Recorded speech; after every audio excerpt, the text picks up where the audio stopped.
आप देख रहे हैं आरसीएन टुडे। आप सभी का आरसीएन यूट्यूब चैनल पर हार्दिक स्वागत है। लगातार इस चैनल के माध्यम से आपको सबसे ऑथेंटिक जानकारी देने का प्रयास किया जाता है। उसी क्रम में कुछ महत्वपूर्ण खबरों के बारे में बात करेंगे। सबसे पहले आप वीडियो को लाइक शेयर कर दें। महत्वपूर्ण है कि वीडियो को लाइक करिए, शेयर करिए, जिससे आपको मैं रेगुलर ऑथेंटिक जानकारी दे सकूँ। 100% ऑथेंटिक जानकारी देने का प्रयास करता हूँ। तो वीडियो को पहले लाइक कर दिए, उसके बाद आज की खबर के बारे में बात करेंगे। और कमेंट बॉक्स में अपनी राय दीजिएगा कि पूरे यूट्यूब चैनल पर पेट के रिजल्ट के संबंध में सबसे पहले बताने वाला चैनल कौन सा है। मैं भी अपना साक्ष्य रखूंगा और सभी चैनलों से आप साक्ष्य मांगिएगा कि उन्होंने कब आपको जानकारी दी थी और मेरे द्वारा कब आपको जानकारी दी थी, क्योंकि मेरे ही न्यूज को कॉपी करके लोग बता देते हैं और आप कहते हैं उस चैनल के माध्यम से आपको जानकारी दी गई थी। टेलीग्राम पर भी मैंने पोस्ट कर दिया है। आरसीएन न्यूज़ टुडे टेलीग्राम पर जाएँगे, वहाँ पर आपको वीडियो मिल जाएगा, वहाँ पर देख सकते हैं किस तारीख को पेट रिजल्ट के संबंध में मेरे द्वारा जानकारी दी गई थी। मैं साक्ष्य दिखा देता हूँ। जैसा कि आप अपनी स्क्रीन पर देख रहे हैं, 23 नवंबर को एक वीडियो मेरे द्वारा अपलोड किया गया था। कितने तारीख को? 23 नवंबर को। मैं आपको दिखा दूँ, ये है 23 नवंबर। 23 नवंबर को एक वीडियो मेरे द्वारा अपलोड किया गया था, जिसमें यूपीएससी पेट रिजल्ट कब तक आएगा उसके संबंध में जानकारी दी थी। यहाँ पर देख लीजिए। मेरे द्वारा कहा गया था कि 5 दिसंबर से पहले आपका रिजल्ट आ जाएगा। 5 दिसंबर का जिक्र किया गया था उस वीडियो में। आप सोचिए कि आपका रिजल्ट कब आया, किस तारीख को आया? 5 दिसंबर से 6 दिसंबर हुआ या 5 दिसंबर तक रिजल्ट आपका आ गया? आप देख लीजिए। तो यूपीएससी पेट रिजल्ट के संबंध में पूरे यूट्यूब पर सबसे सटीक जानकारी और 23 नवंबर के पहले बताने वाला चैनल 5 दिसंबर तक आपका रिजल्ट आ जाएगा। आप एक चैनल का नाम बता दीजिए तो मैं जान जाऊं।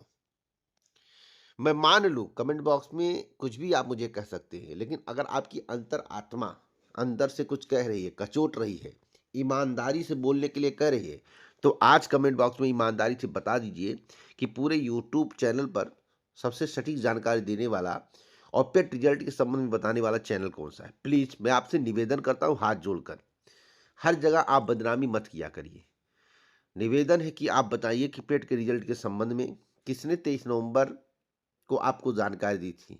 कोई 23 नवंबर के पहले आपको जानकारी दिया था तो आप लोग बताइए। अब कट ऑफ के बारे में बात कर लेते हैं। जिस तरह से यूपीएससी पेट 2025 के रिजल्ट में परसेंटाइल आए हैं, उसे देखते हुए हम लेखपाल का कट ऑफ बताएंगे आपको, क्योंकि लेखपाल की भर्ती 2026 में आनी तय है। लोग 65,000 70,000 पदों की बात कर रहे हैं। मैं ऐसी बात नहीं करूंगा जो अभी अनर्थक हो या सार्थक ना हो आपके लिए। मैं फालतू की चीज़ों पर बात नहीं करता हूं। मैं बताना चाहता हूं कि यूपीएससी लेखपाल भर्ती 2026 के कटाप को लेकर परसेंटाइल को देखते हुए 60 या 60 प्लस कटाप रहने की संभावना है। लेखपाल का जो मुख्य परीक्षा में बैठने वाला कटाफ होगा वह 60 या 60 प्लस ही होगा। उससे कम होने के चांसेस नहीं है। जिस प्रकार के पद हैं, अगर पदों की संख्या में और वृद्धि हो जाता है तो कटाफ भले ही डाउन चला जाए, अन्यथा 60 प्लस ही रहने की संभावना है, जो मुझे जानकारी मिली है। एक अनुमान लगाया गया है, जो जानकारी मिली उस आधार पे आपको बता रहा हूं। तो 60 प्लस वाले मुख्य परीक्षा की तैयारी कर सकते हैं। आके आपको कटाफ के बारे में जानकारी ही मिल जाएगा। लोकसभा में गूंज रहा है टेट का मुद्दा। और देखिए दोस्तों, कई लोगों ने कमेंट भी किया था पेट रिजल्ट को लेकर। स्क्रीन में आप देखिए, पांडे जी 4 तारीख भी बोला था। मैंने 4 तारीख नहीं बोला था, मैंने कहा था 5 तारीख तक या 5 तारीख के पहले रिजल्ट आ जाएगा। 5 तारीख के पहले रिजल्ट आ जाएगा। तो दोस्तों, जब मेरे द्वारा कहा गया था तो कुछ लोगों को मेरी बात याद थी, तो 4 तारीख को कमेंट वो लोग करने लगे या 2 दिन उसके पहले कमेंट करने लगे। तो सटीक जानकारी देना हमारा कर्तव्य बनता है और मैं हमेशा आपको सटीक जानकारी दूंगा। एक बड़ी अपडेट मैं आपको कोविड को लेकर बताना चाहता हूँ। कोविड लॉकडाउन में जो है विधायकों सांसदों पर जो दर्ज केस थे वह वापस होंगे। ऐसे सभी मामलों में उच्च स्तर पर बनी आवश्यक प्रक्रिया पूरी करने पर सहमति बन गई है। या उत्तर प्रदेश की खबर है, जो भी केस थे उससे वापस लिया जाएगा। 8वां वेतन जो लागू होगा उसको लेकर बड़ी अपडेट है। 8वें वेतन आयोग सैलरी बढ़ना तय, कर्मचारियों के लिए खुशखबरी। टर्म ऑफ रेफरेंस पर सरकार राजी हो गई है। 1 जनवरी से लागू होगा 8वां वेतन आयोग, केंद्र से मंजूरी मिल चुकी है। लोकसभा में टीईटी का मुद्दा गूंज रहा है।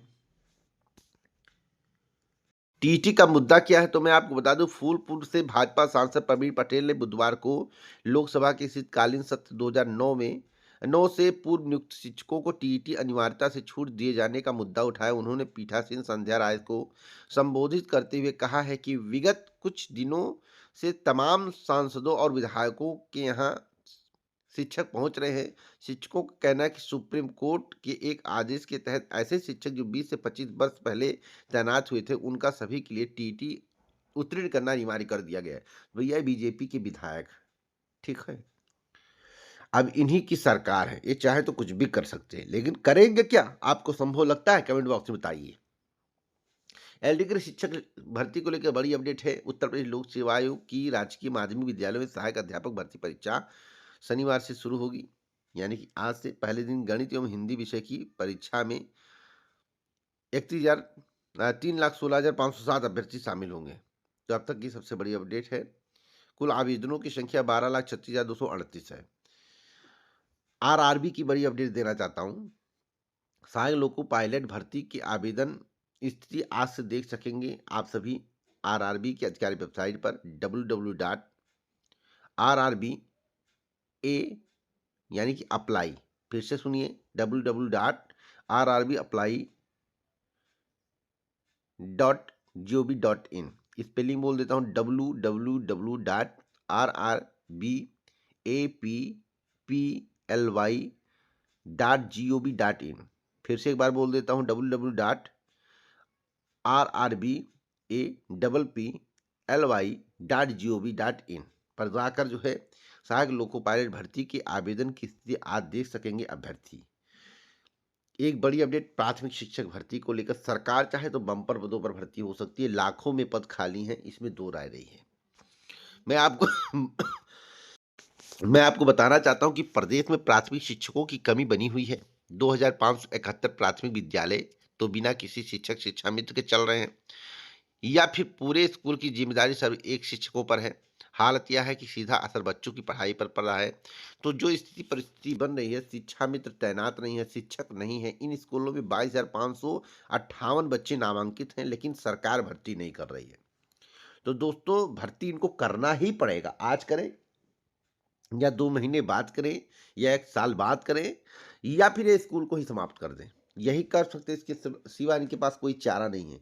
ये जानबूझ के भर्ती नहीं करें, चुनाव का इंतजार करें। घोषणा करेंगे या विज्ञापन जरूर निकालेंगे, इनकी यही मंशा है। और इसका लाभ चुनाव के बाद लेंगे, चुनाव में, और चुनाव में जब ले लेंगे फिर उसके बाद 3-4 साल आप तरस जाएंगे। ऐसी संभावना दिख रही है। एक संभावना मैं व्यक्त कर रहा हूं, यह मेरा विचार है। मेरा विचार सबसे भिन्न हो सकता है, आपका विचार हमसे भिन्न हो सकता है। मैं अपने विचार की और मन की बात कहने का अधिकार है। ऐसा ना हो, सरकार अच्छा करे, बहुत अच्छा करे, बहुत खुशी की बात है।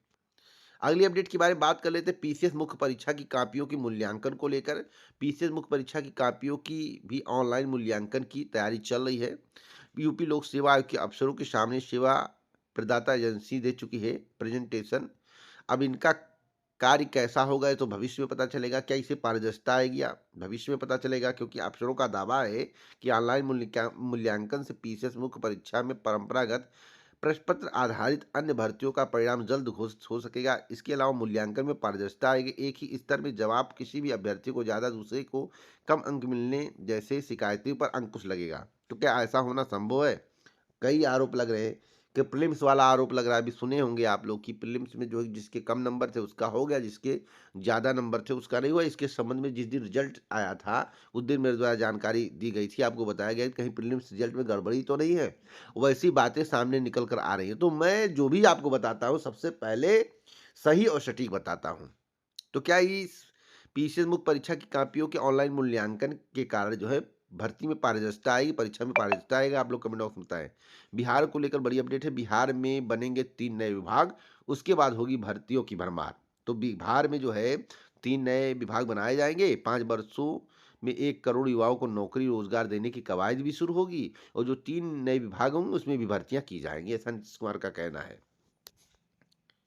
तो आज का है वीडियो कैसा लगा आप लोग कमेंट बॉक्स में जरूर बताइएगा। इसी प्रकार की अथेंटिक जानकारी मैं आपको देता रहता हूँ। पूरा वीडियो सुनने के लिए दिल से धन्यवाद।